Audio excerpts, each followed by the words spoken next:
ఈ మధ్య మేము ట్యూషన్ రన్ చేస్తున్నాం కదా. ఈ మధ్య కాదు, కొంతకాలం క్రితం కూడా మేము రన్ చేసాము.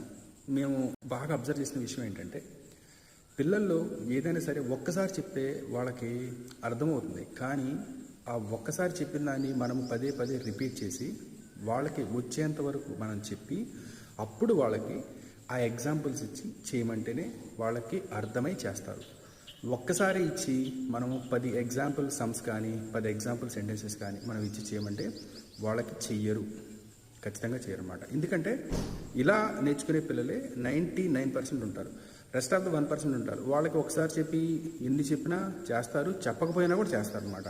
అయితే హోమ్ ట్యూషన్స్ రన్ చేసేవారి విషయంలో కావచ్చు, ట్యూషన్స్ రన్ చేసేవారి విషయంలో కావచ్చు, తర్వాత ఈ ప్రైమరీ, ప్రీ ప్రైమరీ, తర్వాత స్కూల్స్ లెవెల్లో స్టూడెంట్స్ హ్యాండిల్ చేసే వాళ్ళకి నేను ఒకటే చెప్తాను అనమాట. ఏంటంటే దయచేసి ఒకటికి 2-3 సార్లు 4-5 సార్లు చెప్పే ప్రయత్నం చేయండి. వాళ్ళకి నేర్చుకునే విషయంలో కూడా డౌట్స్ వస్తాయి. తర్వాత మనం చెప్పిన తర్వాత వాళ్ళకు వేరేలా అర్థమవుతుంది. ఆ అర్థమైన విషయాన్ని వాళ్ళు మనకి పూర్తిగా ఎగ్జిక్యూట్ చేయలేక మధ్యలో స్టక్ అవుతారు. అలా అయినప్పుడు ఆ డౌట్స్ని కూడా మీరు క్లియర్ చేయండి. కొన్ని డౌట్స్ వస్తుంటాయి, అవి కూడా క్లియర్ చేస్తేనే వాళ్ళు పూర్తిగా నేర్చుకోగలుగుతారు. లేకపోతే ఒకేలా చెప్పే టీచరు 100 మందికి చెప్పినప్పుడు అందరికీ ఒకేలా అర్థమై ఒకేలా మార్క్స్ రావాలి. ఇలా రావట్లేదంటే వాళ్ళ లెవెల్ ఆఫ్ పర్సెప్షన్ కావచ్చు, వాళ్ళు నేర్చుకునే విధానం కావచ్చు, డిఫరెన్స్ అనేది ఉంది కాబట్టి అనమాట.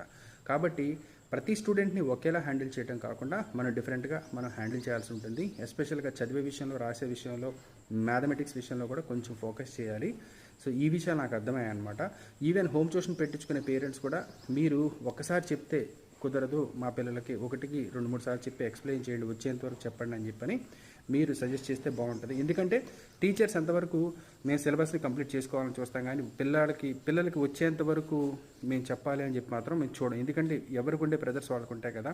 కాబట్టి పేరెంట్స్ కూడా మీ పిల్లలకి దయచేసి కుదిరితే 1-2 సార్లు చెప్పే ప్రయత్నం అయితే చేయండి. మళ్ళీ చెప్తున్నాను, ఎంత మంచి స్టూడెంట్కి అయినా సరే ఒక్కసారి చెప్తే రాదు.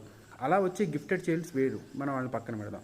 మిగతా 99% స్టూడెంట్స్కి 1-2-3 సార్లు చెప్పాలి, పదే పదే రిపిటేషన్ చేయించాలన్నమాట. Because repetition is the foundation of knowledge.